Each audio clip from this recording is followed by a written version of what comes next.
with a difference. Assalamu alaikum warahmatullahi wabarakatuh. Ni saa 3 kamili. Hujambo na karibu kwenye mukhtasari wa habari. Jina langu ni Ramla Abdi. Mdhibiti wa bajeti Margaret Nyakango ametoa mwongozo mpya kuhusu matumizi ya fedha na serikali za kaunti, idara za serikali na mashirika ya umma. Akiwa amefika mbele ya kamati ya fedha ya Seneti, Nyakango aliambia maseneta kwamba afisi yake chini ya mwongozo huo mpya itahakikisha kwamba taasisi zote za serikali zinaboresha mikakati na mipango yao ya utekelezaji ili kufikia uwiano wa mishahara kwa 35% kufikia Juni 30 mwaka 2028.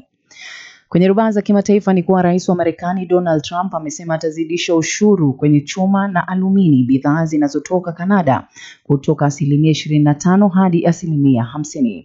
Katika vita vya kibiashara vinavyoendelea, Trump amesema hatua hii ni kulipiza kisasi kwa ushuru wa 25% ambao Ontario iliweka kwa umeme inayopeleka kwa majimbo ya kaskazini ya Marekani.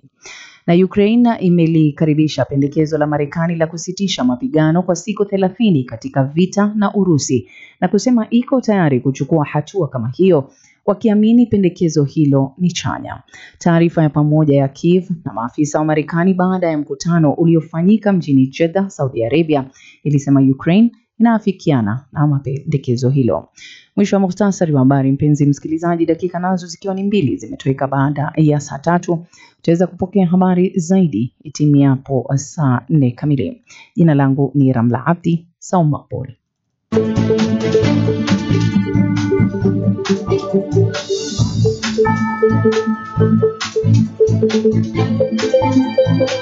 Kwa habari zaidi na matukio, endelea kutegea IKRA.